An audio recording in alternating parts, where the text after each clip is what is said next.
Good afternoon and welcome to our regular council meeting of Monday, September the 11th, 2023. I'll call the meeting to order at 5 p.m. First item on the agenda item 1.1 is our land acknowledgement. The town of Coaldale acknowledges that we are gathered on the lands of the Blackfoot peoples of the Canadian Plains and pays respect to the Blackfoot peoples past, present, and future while recognizing their cultural heritage, beliefs, and relationship to the land. The town of Coaldale is also home to the Métis Nation of Alberta, Region Number 3. Agenda item 1.2, Conflict of Interest Declaration, Pecuniary and Non-pecuniary. Are there any in the room this afternoon? None declared. Thank you. Moving on to acceptance of the agenda for our regular council meeting of September the 11th, 2023. Are there any additions or omissions to the agenda? Seeing none, could I get someone to make a motion to adopt the agenda as circulated? Councillor Pickering. Any further discussion? Seeing none, I'll call the question. All those in favor? Carried unanimously. Thank you. Moving on to adoption of previous minutes, we have agenda item 3.1, the regular council meeting minutes from July 10th, 2023. Were there any errors or omissions? See none, could I get someone to make a motion to adopt the regular council meeting minutes from July 10th, 2023? Councillor Saylor, any further discussion? Seeing none, I'll call the question. All those in favor? Carried unanimously. Thank you. And then under agenda item 3.2, adoption of previous minutes, we have the special council meeting minutes from August 2nd, 2023. Were there any errors or omissions in that? See none, could I get someone to make a motion to adopt the special council meeting minutes from August 2nd, 2023? Councillor Chapman, any further discussion? See none, I'll call the question. All those in favor? Carried unanimously. Thank you. Moving on to agenda item 6.1, business arising from the minutes. We have the 2023 Community Event Calendar Working Group, and we have our Manager of Government Relations, Jonathan Wensveen, presenting. Jonathan, whenever you're settled in, the floor is yours.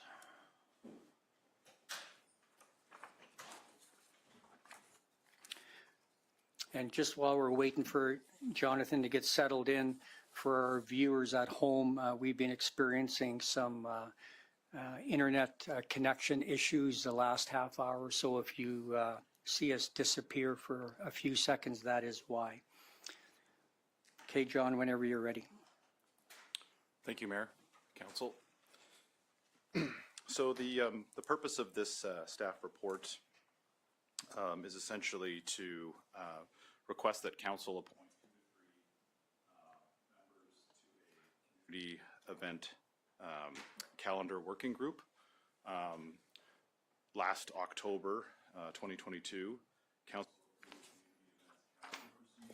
whereby each September 2 to 3 members of Council form an ad hoc community events working group that will help administration finalize a draft calendar where it's presented to Council for final approval. And the purpose was that Council will then have an opportunity to provide input into the scheduling, scope, and character of town events before administration begins planning their execution for this calendar year. So it's fairly simple. With that, I'll turn it back over to Council.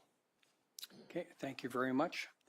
I'll open it up to members of Council for any questions for our presenter. Councillor Chapman. Thank you, Mayor, and through to John. As you mentioned here, it's a community events calendar. Would you propose that there be a public member, say from the chamber or anybody else on there, or would this just be an exclusively a council-driven working group? As of right now, it's a council, exclusively a council-driven working group with administration. If Council wishes to expand the working group to include a member of the public, council can certainly do that. We can obviously make room for members of the public, but for now, in keeping with the previous motion, it's just a council-led working group. So maybe, Mayor, then just another thought that occurred to me is that this should be more of a council calendar then, rather than a community one. We wouldn't have too much depth or understanding of what happens in the community overall, would we?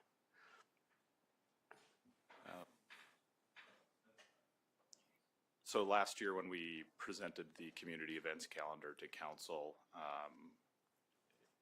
essentially we had input from everybody on council on that calendar, and we went through the scope and like cost of certain events.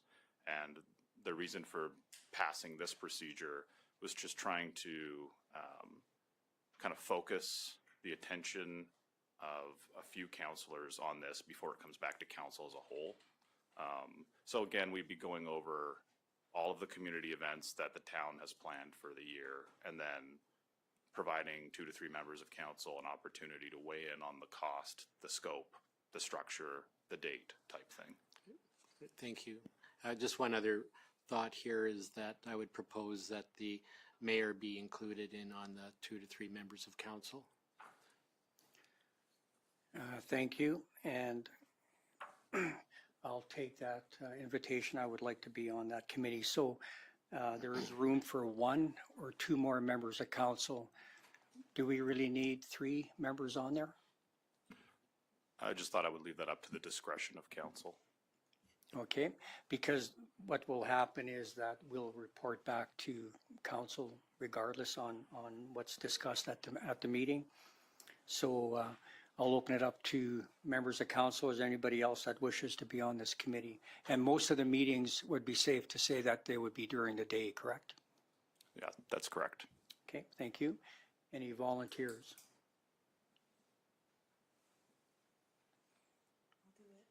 Okay, Councillor Reese puts her name forward. Anyone else?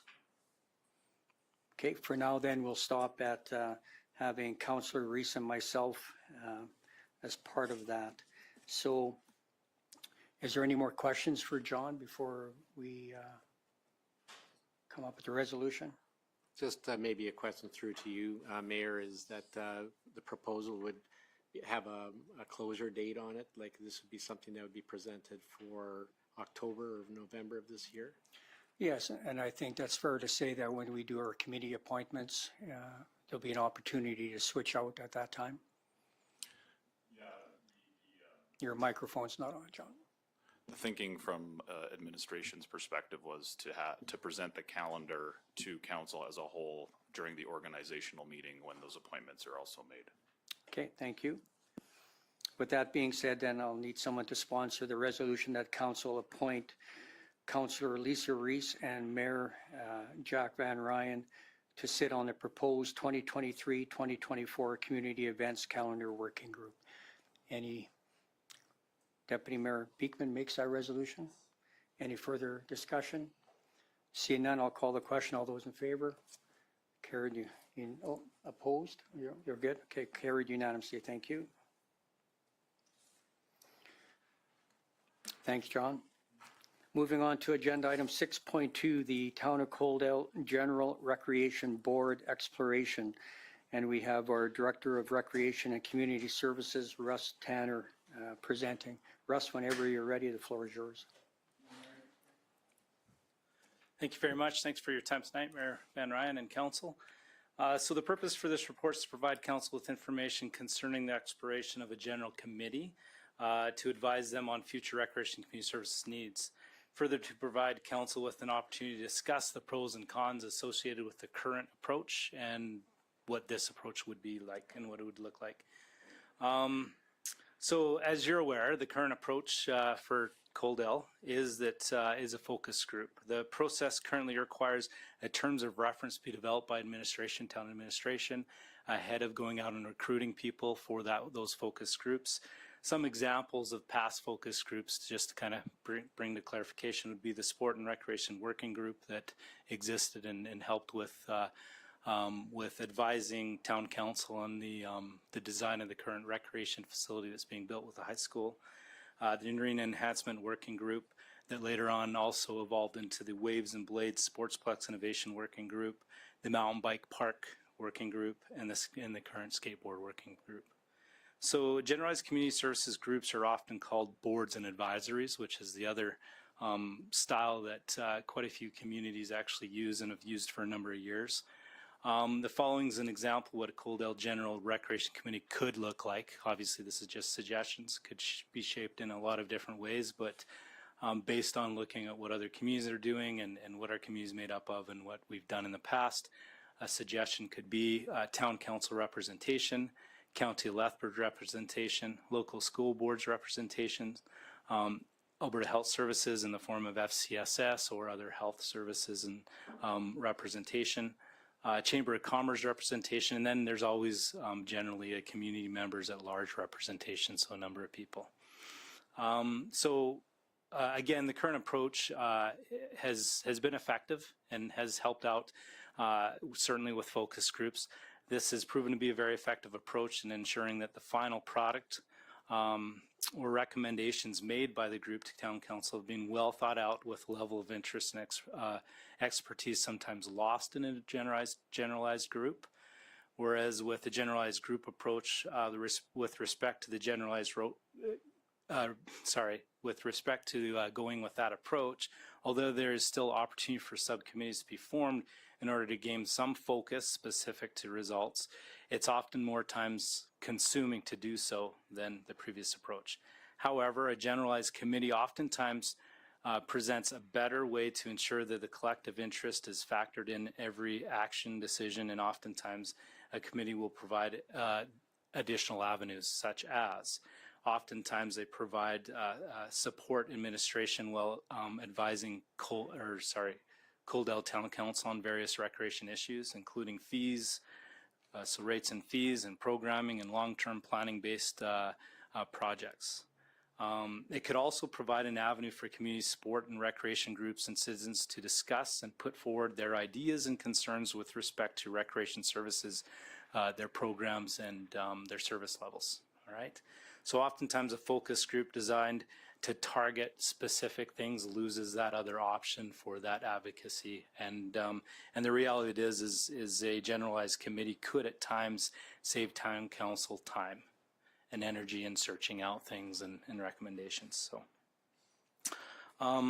there is no financial impact aside for either one of these options. You know, generally speaking, the generalized recreation board or advisory committee, whichever, if you went that avenue you choose to call it, there's no budget. Usually it's an advisory type committee, very similar to the focus group. Administration this time would suggest that the decision options are as follows. The council provides any additional information besides this, but some options and possibilities would be that, number one, the council choose to continue our current process of developing specific focus groups as needed. Two, the council chooses to develop a generalized group. Further, the council directs administration to bring back a draft terms of reference for their approval. And three, the council provide administration with any additional direction that you see fit. And that's really what we're here, administration, looking for this time is further direction. Okay, thank you, Russ. I'll start off with a question, comment, is that myself and other members of council are sitting on a couple of the community groups that we have going right now. And for myself, I feel those are working very well because we'll use the skateboard park, for instance, our working group, the members, they have a vested interest in what the outcome of that project is going to be. And if we have one generalized board, my feeling on that is that you're going to get people that are on there that, you know, their interest level isn't very high in some of the subject matter. So that's my only caveat to the general committee approach. And I guess my question to you, from your experience, which one of you, in your past life with your other boards and committees that you've been on, have you been in a case where there's been a general committee approach versus the current approach that we now have? Yeah, thank you. There definitely, in two previous communities I've been at, there's been a generalized board. one there was not. And then coming here to Coaldale, I'd like to echo what Mayor Van Rijn is saying, is I've been very impressed since I've got here with these focus groups. You tend to get a little more passion involved. Things move a little quicker, decisions, people are very much invested, like the word that you had used, I would totally agree with. The generalized board's the only area I see, and I can honestly tell you that I haven't really seen this be an issue yet in Coaldale, so I certainly don't want it to come out as though I'm suggesting it's an issue. But I have seen the generalized boards help with some of the research with rates and fees and maybe some of the concerns that some of the local groups come forward with. Having said that, administration being open as much as we are, and we hope to be with council, we would bring those. We just wouldn't have the luxury of having a generalized board behind us making those recommendations. However, I'll give you an example of what we plan on doing later this year is bringing to council full recreation and fees, community services rates and fee structure, and where they're at, doing a full research in what our peers and other communities are doing, and provide an open council session and opportunity for council to look at the research that went into it and where our rates and fees are and where they should go. And so I believe that gap will be filled with the proper administration and involvement with the user groups being involved with that research. So I've been very impressed with the three working groups that I've been involved with since I've been here, and I've let Kaylin, our CAO, know that it has moved project. I couldn't believe how quick from fruition, like from the groundworks right to fruition, the mountain bike park got up and going, how quick we've come to a conclusion on the skateboard park. Even though it's not done, we've got very good direction and we know what direction we're going. The Waves and Blades group is going to come and report to council next week, and all the work that they've done. I'm impressed with the focus, and that's how I'd probably compare the two, is the focus for getting from point A to point B on a specific direction is certainly focus group helps out. The generalized board, it takes much more time, and generally you're usually starting to do subcommittees anyhow, and then it's taking everybody's time in duplicates. So is there a way that we can take into account what Councillor Abrey has brought up before as regarding a recreation board? So is that something that we, that only meet as needed or a couple times a year? Because I think it's important that where you have the examples where we have representation from the County of Lethbridge and the local school boards and Alberta Health Services, Chamber of Commerce, and community members at large. So if I could put Councillor Abrey on the spot, if he could maybe speak to that again, when he brought that up the last couple of times, how that would work. Thank you, Mayor. Yeah, so I see all of these other committees that you've mentioned as subcommittees under a rec board. With us hosting summer games next year, you're going to need a board, and then you're going to need subcommittees under that. And it's going to be too much for administration. I feel I've been here before, not on council, but part of the summer games, and bringing in just a portion of it. It's a lot of work. So I think a rec board will alleviate some of that groundwork for our administration to do the administrative work that they're hired to do, rather than the looking for a committee to do volleyball and a committee to do soccer and first aid and all of these other sub things that come along with the recreational activities throughout our community. Waves and Blades, they've done a fantastic job, but they have an expiry date to them, where a rec board would be something that would meet quarterly and discuss, is there these other subcommittees from what administration would bring in that they need to start setting up, and they would administer or help administer these subcommittees, so it's not so much work on administration. Yeah, I can certainly see value in what Councillor Abrey just suggested, and I like the suggestion as that overarching committee to meet more like quarterly, because I think the minute you start having them meeting monthly and every other subcommittee meeting monthly, the generalized committee could also take over, and we certainly don't want to see that with the focus ones. But I can certainly see value. and I appreciate the staff time being mentioned for sure, because I can see value in that as well when administration goes and does some of the research they do, to be able to have somebody to bounce it back off of that. And it's not always time focused information. So. Thank you, Councillor Abrey. So further to that, with the summer games, with that coming up in 2024, how do you plan on organizing all that? Are you going to, or have you already started to form other committees to work on that? So no, we haven't yet. It's a good question, but what we do, and Councillor Abrey had alluded to it, is what would have happened is we would have come up with a summer games committee. In this case, certainly when you have a generalized board, it's normal that the Recreation and Community Services Committee would oversee that, but you're still going to need a chairperson of the games and all those other things. And that is our plan, to do that and to recruit for that and hit the ground fully running by January. A lot of the Southern Alberta Summer Games, they have an operations manual and things like that. We are looking at hiring, it's within the budget we presented council already, hiring a games coordinator that will be employed with us full-time January through July. And that person will kind of oversee this committee. Certainly if there's a generalized committee, they would be woven into that fabric of that as well. So before I open it up to council for questions, comments, if we were to go down the path that Councillor Abrey is suggesting, and not to put you on the spot now, Russ, like how would that fit into the current scenario that we have with the working groups?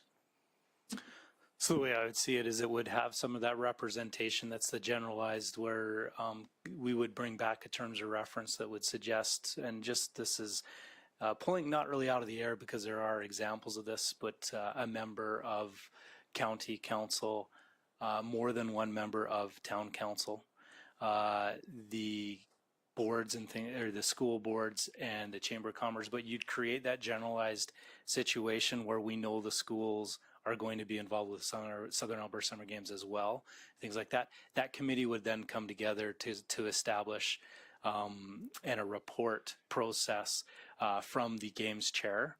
There would then be each sports chair.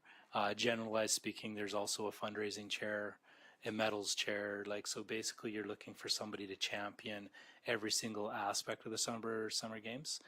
And what you, pointing back to what the question was, is that those reports would then go to the games chair, which the games chair would then come and report to the generalized rec board. That's the way I would foresee that happening. And any other committee, I guess, to answer that truthfully too, is any focus group. So currently we have the skateboard working group. That skateboard working group could come and report to the generalized committee where council sees fit. And again, we'd work that through the terms of reference and make sure that it's what vision you have in mind. Okay, thank you. I'll open it up to council. Any questions, comments for our presenter? Councillor Chapman. Yeah, thank you, Worship, or thank you, Mayor, and through to Russ. So if we're looking at this general board, and then we're going to continue to have these 5 or 6 various working groups, how do you see the appointments being made? Will this be an annual an appointment period where all committees would be up for appointment every October? Thank you for the question. Generally speaking, they're usually a term of 2 to 3 years, and then within the terms of reference with the ability of them filling 3 or a maximum of 10 years service on a board, whatever that would read. And even though there are 6 examples of focus committees, if you look at it like from a perspective of a timeline, a chronological order, it wasn't, these didn't all exist at the same time. For instance, right now, the after next week's Waves and Blades presentation in council, it'll be council's direction as to where that group, if they continue on, it may expire, like we mentioned. And then you've got the skateboard working group. So that's also one of the nice things about a generalized board is that if things come up that are general, you don't have to always create a focus group. That board exists and can still function in the gaps, right? Because there's a lot going on in Coaldale right now, and there will be for some time here, that we're all pretty excited about, but that may not always be the case every single year. So. Thank you. Any other questions, comments for our presenter? So taking into consideration the discussion, I'll see if this is a motion that we can work with. That council proceed with option 2 to direct staff to develop draft terms. That council proceed with option 2 to direct staff to develop draft terms of reference for the generalized board for council to review and ratify prior to the organizational meeting of council in October. Councillor Abrey. There's a motion on the floor by Councillor Abrey that council proceed with option 2, direct staff to develop a draft terms of reference for the generalized board for council to review and ratify prior to their organizational meeting of council in October. Is there any further discussion? Seeing none, I'll call the question. All those in favor? Carried unanimously. Thank you. Thank you, Russ.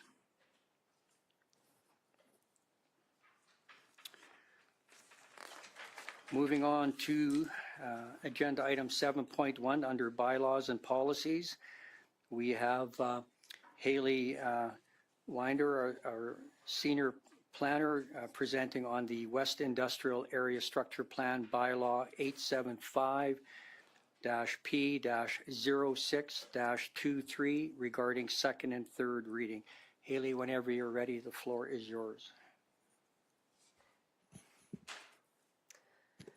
Thank you, Mr. Mayor. Good evening, Council. Before you this evening, we have the West Industrial Area Structure Plan Bylaw number 875P-066-23. The West Industrial ASP has been developed to provide a framework for future developments on the land generally located between 14th Ave and Range Road 201A and on the north and between Highway 845 and Range Road 201A on the east, as shown in the figure within the ASP. The public hearing for Bylaw 875-P-06-23 was held at the regular council meeting on July 10th, 2023, and at that time, no feedback or landowner comments were received. At this time, council is respectfully requested to provide second and final readings to the bylaw as presented. I am available for questions if you have any. Thank you, Hailey. I'll open it up to council. Any questions, comments? Councillor Abrey. Thank you, Mayor. No question or comment. Just wondering if they can put the map up so people that are watching can see the area that we are going to be making these second and third reading possibly on. Thank you.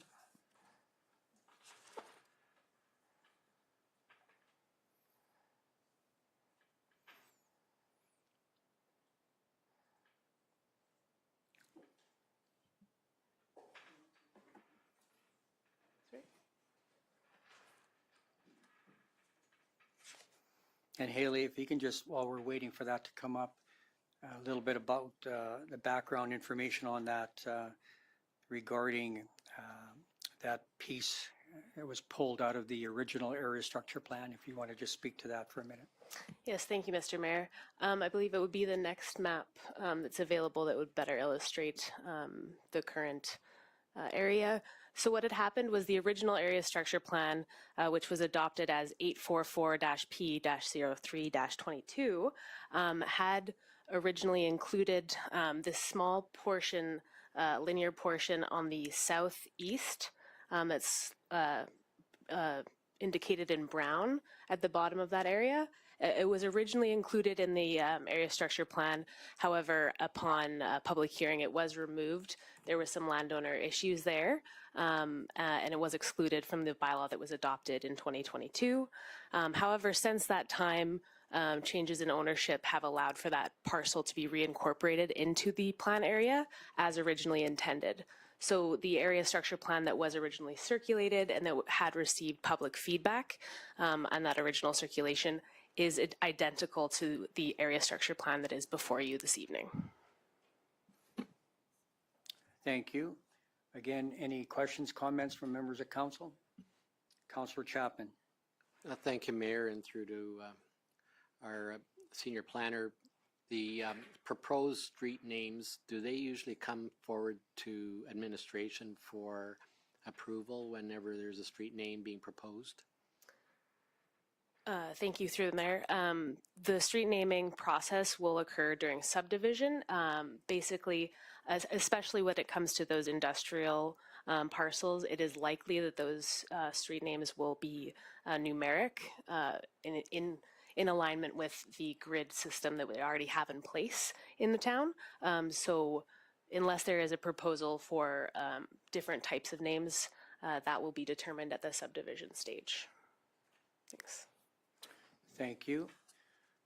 I see no further questions, so I'm looking for someone to sponsor the resolution that council provide second reading of the West Industrial Area Structure Plan Bylaw 875-P-06-23. Councillor Chapman makes that motion. Any further discussion? Seeing none, I'll call the question. All those in favor?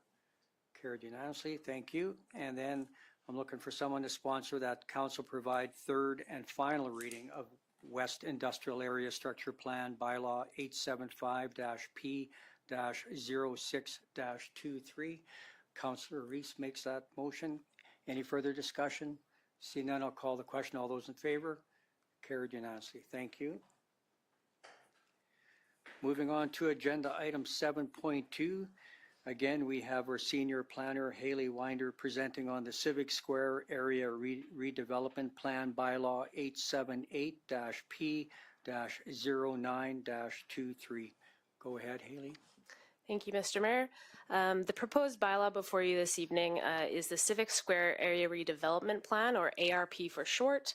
This is a statutory document that sets out goals and strategies for the redevelopment of a previously developed area and provides a framework for council to A, preserve or improve land and buildings, B, rehabilitate, remove, construct, or place buildings, and C, establish and improve or relocate roads, public utilities, or other services within the defined area.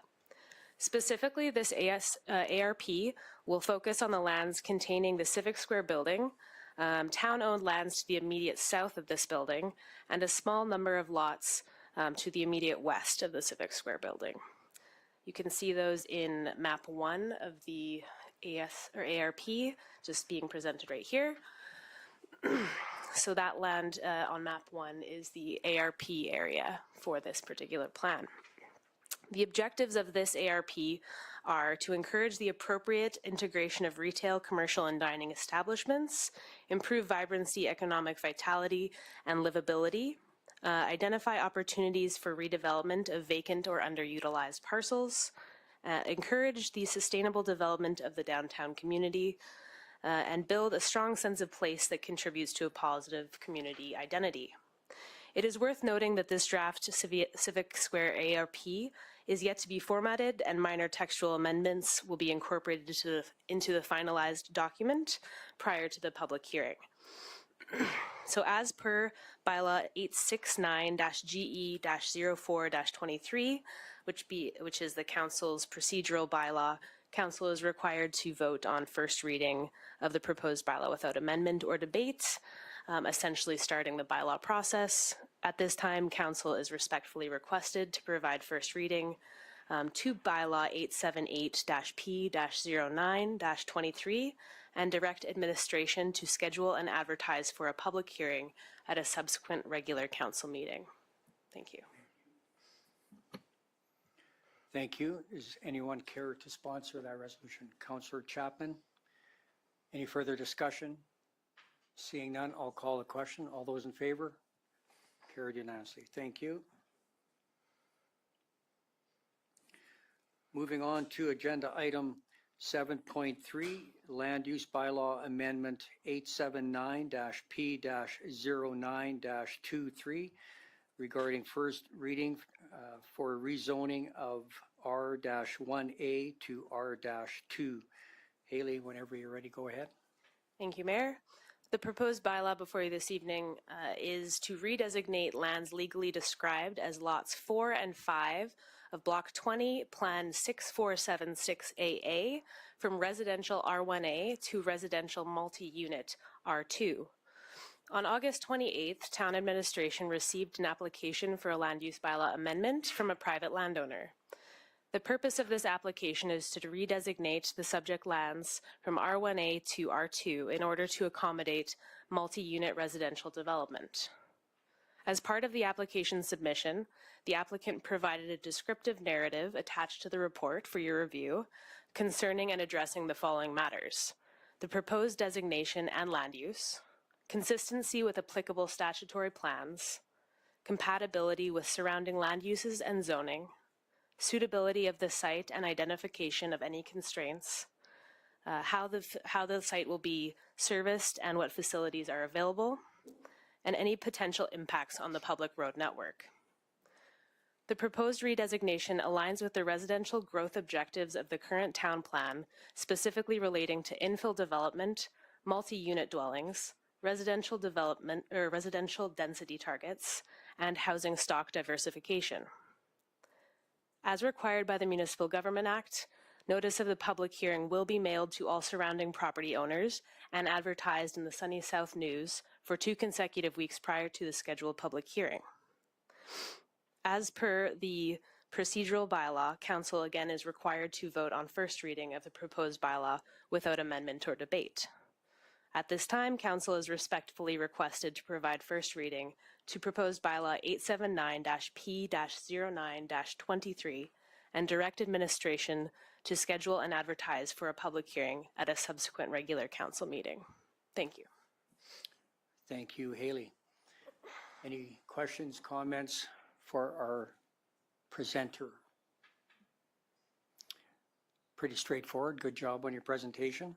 So I'm looking for someone to sponsor a resolution that council provide first reading of land use rezoning bylaw 879-P-09-23 and direct administration to schedule the public hearing for a subsequent regular council meeting. Councillor Reese makes that motion. Any further discussion? Councillor Abrey. Thank you, Mayor. Just wondering if we have any dates available for the public hearing? Thank you, through the mayor. We have that 2 consecutive week advertising period that we do have to meet. So that said, depending on the dates, the due dates for the advertisements in the Sunny South News, it is possible that we could see the public hearing on that 1st October council meeting. Okay, thank you. There's a motion on the floor by Councillor Reese. Again, any further discussion? Seeing none, I'll call the question. All those in favor? Carried unanimously. Thank you. Thank you, Hailey. Moving on to agenda item 7.4, borrowing bylaw 876-B-09-23 regarding first reading land acquisition. We have our Chief Financial Officer and Deputy CAO, Kyle Beauchamp, presenting. Kyle, whenever you're ready, the floor is yours.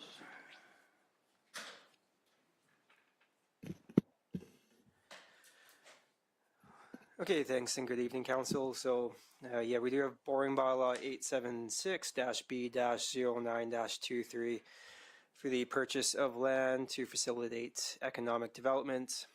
This is first reading of the borrowing bylaw being presented to Council for a total amount of $1.2 million. Subsequent to first reading, this will be advertised for 2 weeks to meet our advertising requirements under the MGA. Following that, we will return for second and third reading to Council. With that being said, I don't have much further on this bylaw. I will turn it over to you, Mr. Mayor and Council, for any questions. Okay, thank you. I'll open up to Council for any questions, comments to our presenter. Councillor Abrey. Thank you, Mayor. I'd like to make a motion to pass first reading on the bylaw. Thank you. There's a motion on the floor. Any further discussion? Seeing none, I'll call the question. All those in favor? Carried unanimously. Thank you. Moving on to agenda item 7.5, borrowing bylaw 877-B-09-23. Again, first reading regarding the outdoor Civic Square. And again, Kyle will be presenting on that. Go ahead, Kyle. So council received an update on the outdoor Civic Square project on the August 2nd special council meeting. As part of that meeting, to fund the project, a total of $595,000 in debenture funding was required to finish the outdoor Civic Square project. This borrowing bylaw is for the $595,000. First reading presented to council. Just a reminder, as part of our discussion on the August 2nd meeting, that as part of this budget, it is important to have the bylaw approved before any construction related to the aspect of this cost is incurred. Just because you have the borrowing bylaw approved doesn't necessarily mean that you're going to require to withdraw the funds. So once we come to the end of the project, see where things line up for the advertising and actual project cost, we'll then determine if we actually need to borrow the funds for the debenture. But we do have to have the debenture approved by council before that to be consistent with the budget approved for this project. That being said, I'll turn it back to Mayor and Council for any questions on this bylaw. Thank you. And just to piggyback on what Kyle said, as part of our groundbreaking that we had this afternoon, we're going to be, excuse me, we're going to be actively doing some fundraising for that shortage on that project. So with that being said, I'll open up to council. Is there any questions, comments for our presenter? Councillor Chapman. Thank you, Mayor. Through to Kyle, thank you so much for this report and presentation on this borrowing bylaw. My question to you would be, is the borrowing better done the way you're thinking than it is to borrow internally? Correct. That's why, yeah, we're proposing an external borrowing bylaw. Thank you, Councillor Chapman. Any further questions, comments for our presenter? Councillor Reese. Thank you, Mayor Van Rijn. I don't have any questions or concerns. I just would like to make a motion that council provide first reading for borrowing bylaw 877-B-09-23. Thank you. There is a motion on the floor. Any further discussion? Seeing none, I'll call Councillor Abrey. Thank you, Mayor. I'm just requesting that votes be recorded on the motion. Duly noted. Thank you. Again, we have a motion on the floor by Councillor Reese that council provide first reading of borrowing bylaw 877-B-09-23 regarding the Civic Square outdoor project. Any further discussion? Seeing none, I'll call the question. All those in favor? Opposed? Opposed as Deputy Mayor Beekman, Councillor Pickering, and Councillor Abrey. Motion is carried. Thank you. Moving on to new business. Agenda item 8.1. We have our housing needs assessment. We have our Manager of Government Relations, Jonathan Wensveen, presenting. John, whenever you're ready, go ahead. Thank you, Mayor, Council. The purpose of this staff report is twofold. One, to present the attached housing needs assessment, which was completed on the Government of Alberta's Affordable Housing Needs Assessment tool. And then second, to request that Council officially endorse this housing needs assessment as essentially requested by the process itself. So a little bit of background. Last fall, Council met with the board of the Green Acres Foundation to learn about all of the steps involved in obtaining grant funding for more seniors housing in Coaldale. And one of the steps outlined was the preparation of an official housing needs assessment. So over the summer, administration began preparing one of these housing needs assessments through the Government of Alberta's Affordable Housing Needs Assessment tool, which is administered by the Ministry of Seniors, Community and Social Services. This housing needs assessment is all but complete. Administration is simply seeking an official endorsement of this housing needs assessment from Council, which constitutes the last step in the process. Once this endorsement has been made, administration will submit the housing needs assessment to the ministry for consideration and review. With that, I'll turn it back to Council. Thank you, John. Are there any questions, comments for our presenter? Going through the document, it was very well done, very thorough. Is there anybody interested in sponsoring the resolution that Council formally endorse the Town of Coaldale's Affordable Housing Needs Assessment as prepared through the Government of Alberta's Affordable Housing Needs Assessment tool? Councillor Saylor, any further discussion? Seeing none, I'll call the question. All those in favor? Carried unanimously. Thank you. Moving on to agenda item 8.2, the 2022 Housing Needs Report. Again, we have our Manager of Government Relations, Jonathan Wensveen, presenting. Go ahead, John. Thank you, Mayor. In early August, administration prepared and submitted a grant application to the federal government's Housing Accelerator Fund, which is a $4 billion fund set up by the Canadian Mortgage and Housing Corporation to essentially incentivize local governments encouraging initiatives aimed at increasing housing supply. More specifically, we prepared a grant application for this fund in an attempt to secure grant funding for several capital projects that the town will be undertaking in the not too distant future, chief among which is the water reservoir and pump station. While we were preparing our application for this grant, we noticed that if you had a housing needs report attached to it, it increased your score significantly. And we also realized that because in Alberta, a housing needs report isn't a legislatively required document, Alberta municipalities would be at a disadvantage when compared to municipalities from, say, BC or Ontario or Quebec, where these reports are legislatively required. So with that in mind, we decided to essentially retain a consulting firm to produce this report, the 2022 Town of Coaldale Housing Needs Report, which is a comprehensive document that details exactly where Coaldale's needs lie in terms of housing supply. And the purpose of this staff report is essentially, again, to seek council endorsement of this document as it's been submitted with our grant application to the Housing Affordability Fund. And with that, I'll turn it back to council. Thank you, John. Are there any questions from council for our presenter? Seeing none, could I get someone to sponsor the motion that council endorse the Town of Coaldale 2022 Housing Needs Report as presented? Councillor Pickering, any further discussion? Seeing none, I'll call the question. All those in favor? Carried unanimously. Thank you. Thank you, John.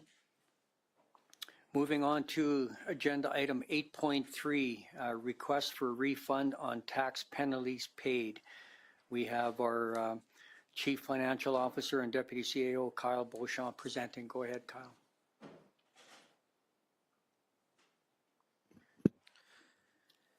Okay, so we do have a request for a refund on property tax penalties paid for $179.91. This request was received from roll number 3002300225860, located at number 22 Providence Way. A letter on behalf of the taxpayer was previously provided to council stating the reasons for the request.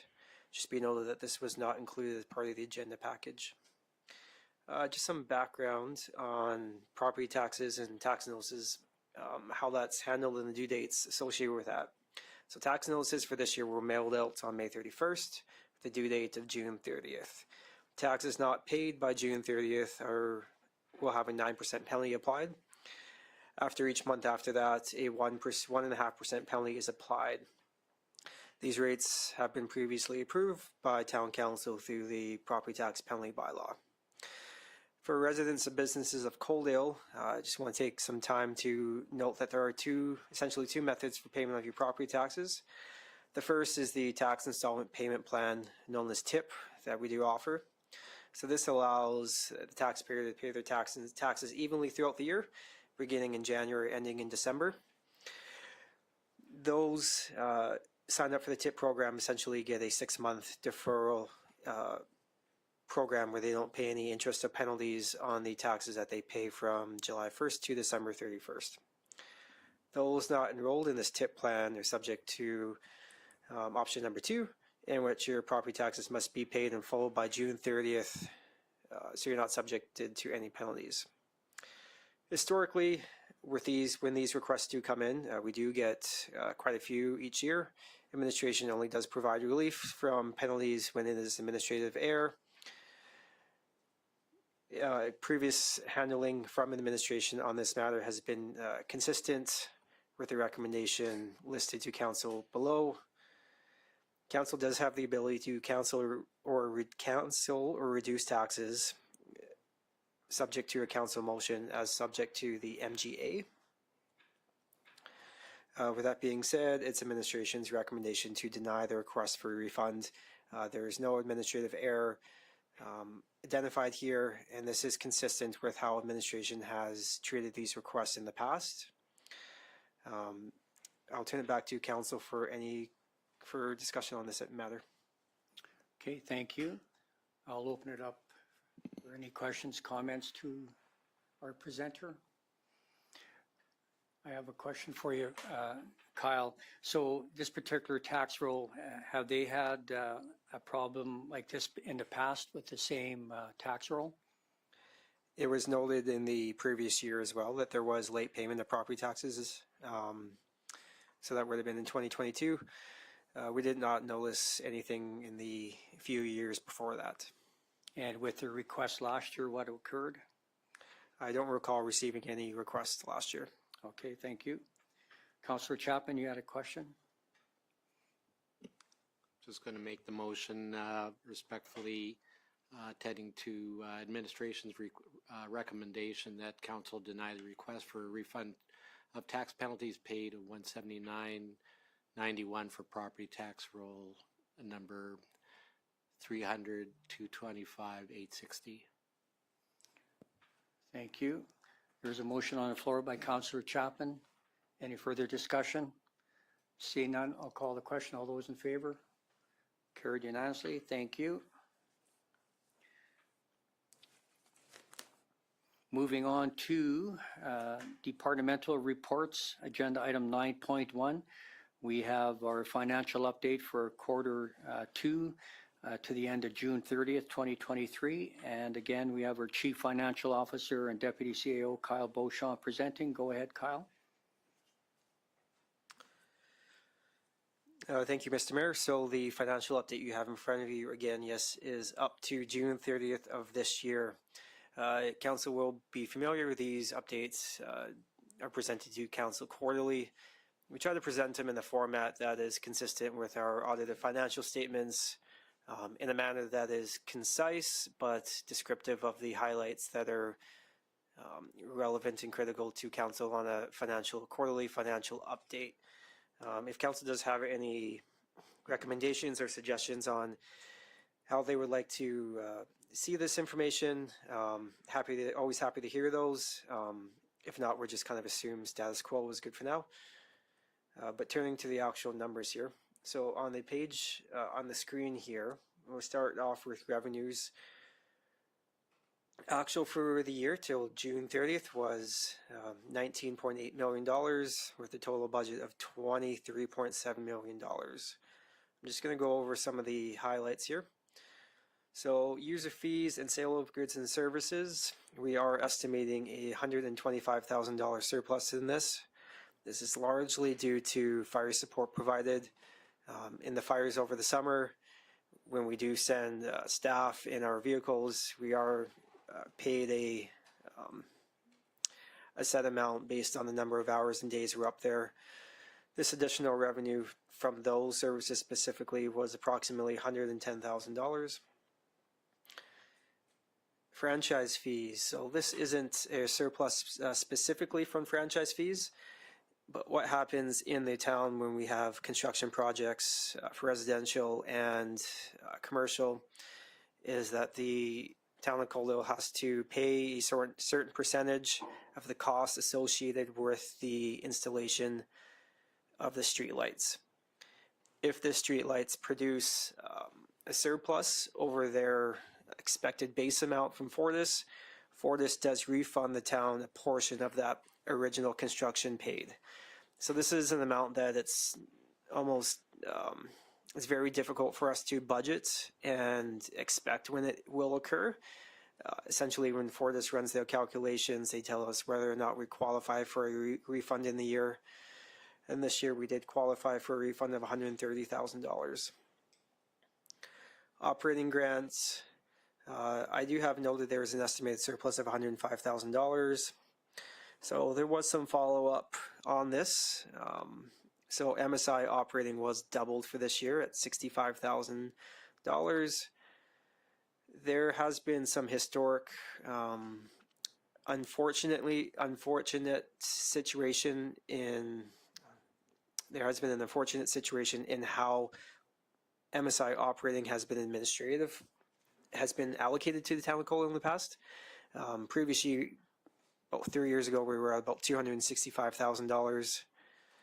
Now we're down to $65,000. So I've asked the province for any update on that. Surprisingly, no update or expected change was announced. So still, it is expected to double, but is still far below historical averages.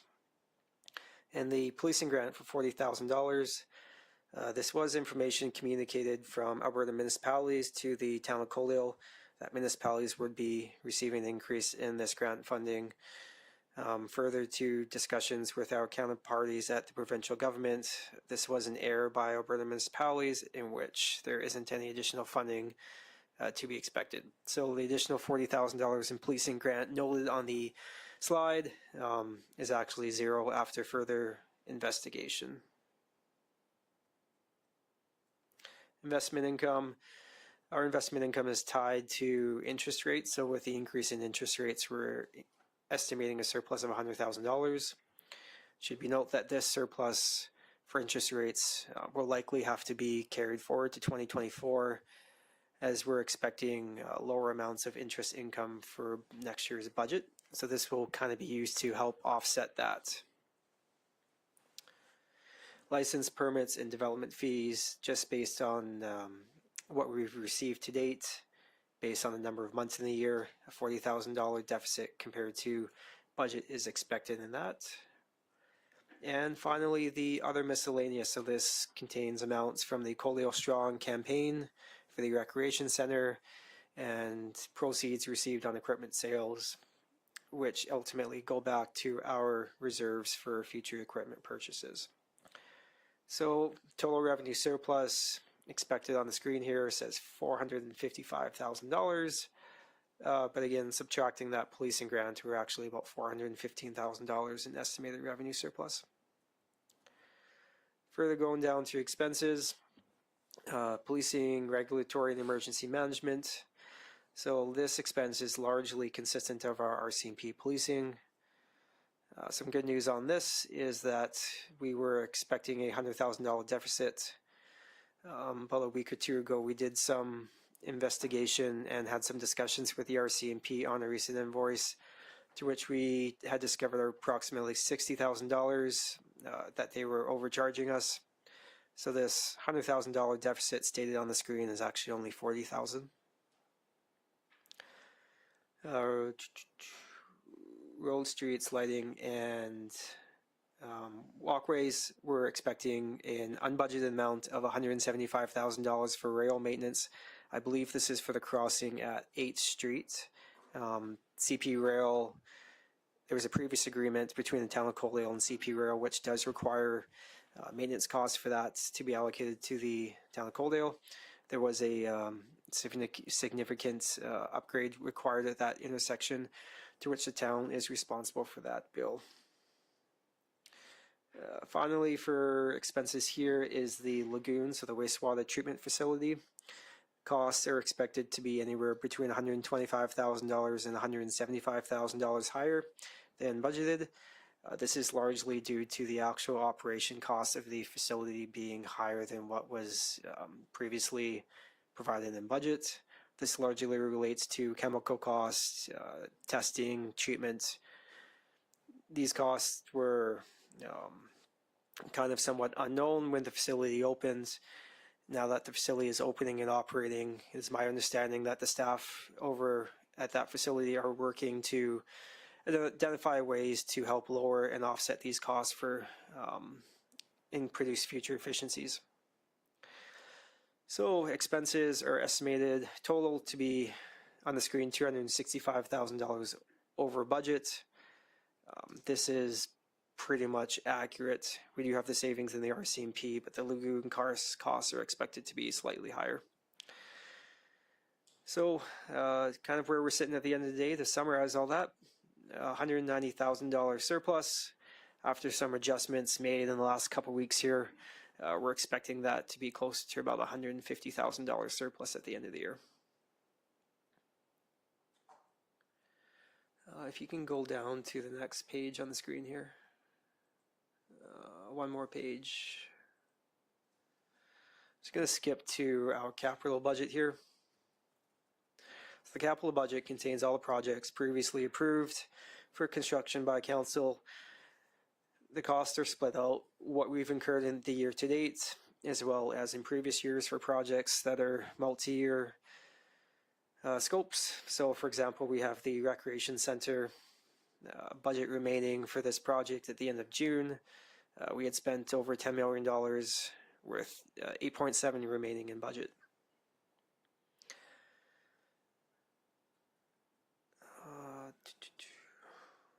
Apologize, I had some notes that appeared to be cut off on the screen here. Okay, so the pool renovation, that project is expected to be on budget. Civic Square out phase 1 final cost. That project is being completed at the end of this year with some remaining final cost.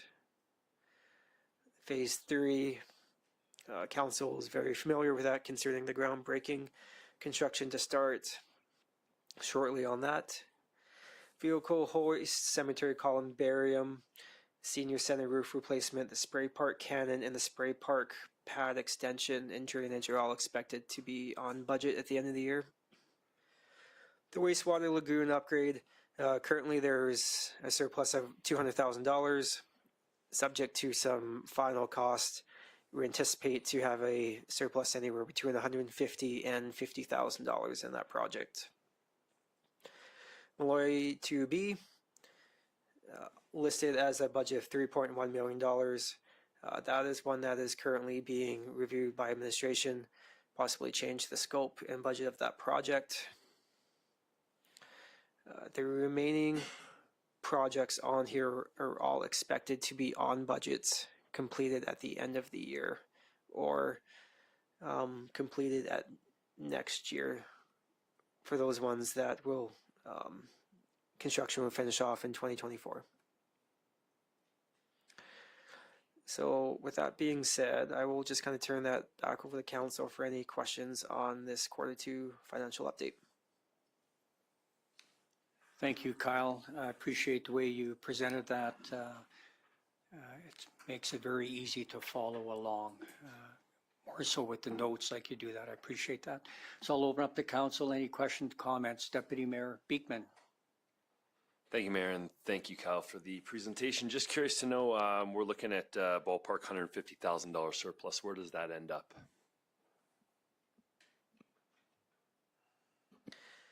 So what we've historically done in the past is in April, when we have the financial statements approved, we have split out the surplus into various departments of where it may relate to.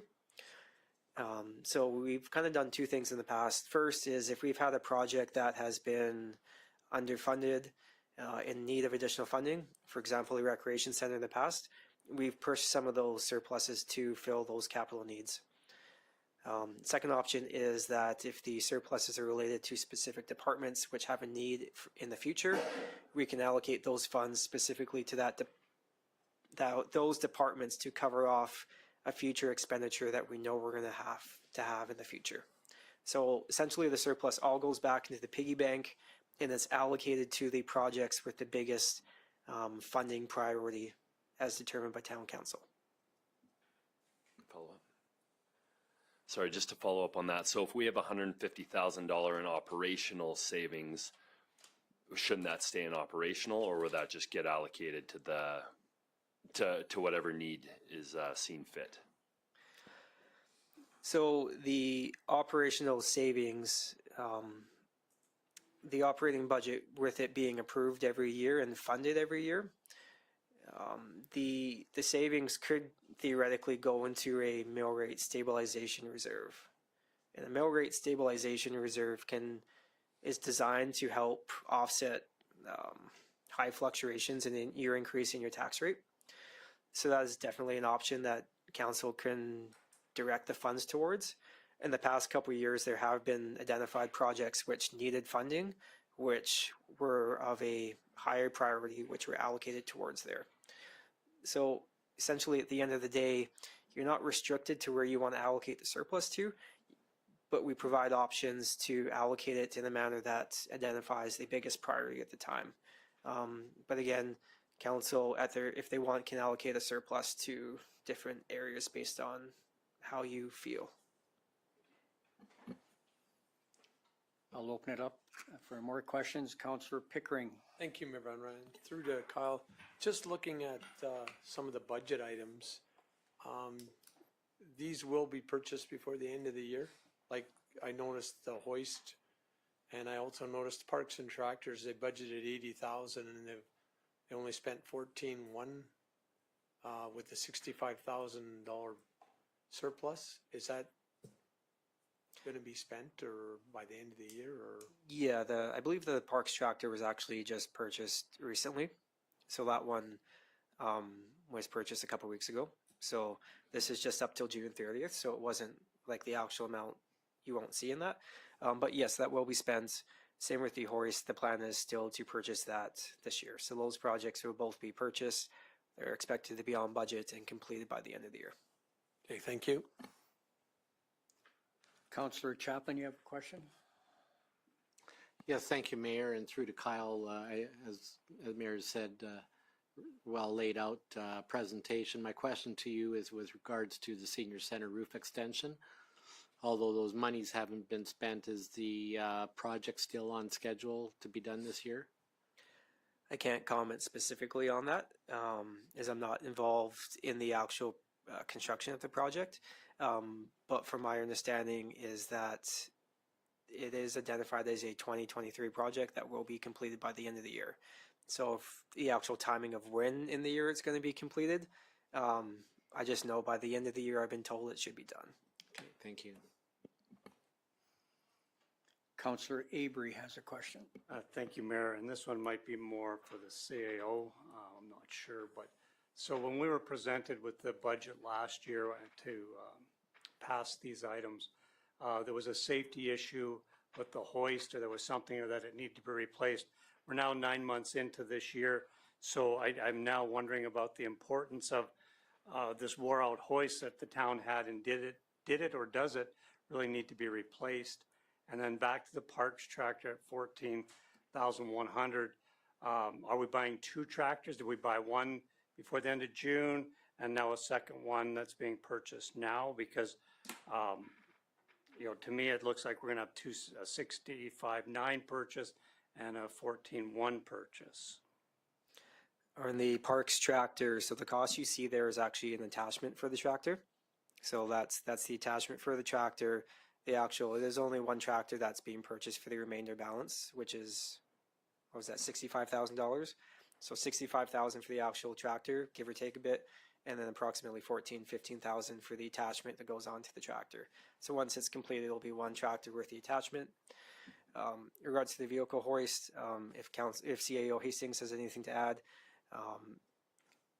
I'm not sure when that piece of equipment is going to be here. It could be subject to delays from supplier, but I don't really have a good answer for your question. Kaylin, go ahead. Thank you, Mayor. Through to Councillor Abrey, I can confirm that the hoist was purchased and installed at least 4 to 6 weeks ago. This is an accounting of where our finances are at as of the end of June. So a lot has taken place even since this quarterly record. But I can confirm that the hoist is purchased and installed. With respect to the tractors, I'd have to check on that, but I believe our CFO is accurate in his explanation there. Okay, thank you. Councillor Reese. Thank you, Mayor Van Rijn. Through to Kyle. I have a question about the surplus. Would it be possible to put that money towards, even just a portion of it, towards the outdoor Civic Square? Yeah, that's one of the options available to council. So when we kind of did the borrowing bylaw, it was presented that these funds will only be pulled if we need them. So again, if surplus do come up from fundraising or at the end of the year, for surplus that you do have here, council can elect to allocate those funds to offset future borrowing if you so wish. Okay, thank you for the questions. One more time. Any questions, comments from council? Seeing none, our options are that council approve the June 30th, 2023 financial update, or council can request further information. Councillor Reese, go ahead. Thanks, Mayor Van Rijn. I move to make a motion that council approve the June 30th, 2023 financial update. Thank you. Any further discussion? Seeing none, I'll call the question. All those in favor? Carried unanimously. Thank you. Thank you, Kyle. Moving on to council and committee reports. Agenda item 10.1. We have our Councillor Dale Pickering presenting on committee that he sits on, Gem of the West Society. So Dale, whenever you're ready. Thank you, Mayor Van Rijn, and thank you, Council, for letting me have this opportunity to update you on what's been happening at the Gem of the West. We'll start in January at the Gem. They started doing story time in collaboration with the library. So they ran 1 day a week, 2 sessions, where they would have kids come and they would read to them. So that went on really good. They did that for 7 weeks. So they tried something different this year to draw more people into the museum. On opening day, we did a circus day event. It was free to the public. We were lucky enough to have a local artist named Joan Bolton put up her artworks in a display cabinet. We had lots of participation from local schools doing paintings and stuff like that. There was face painting, balloon shows, magic shows, carnival games.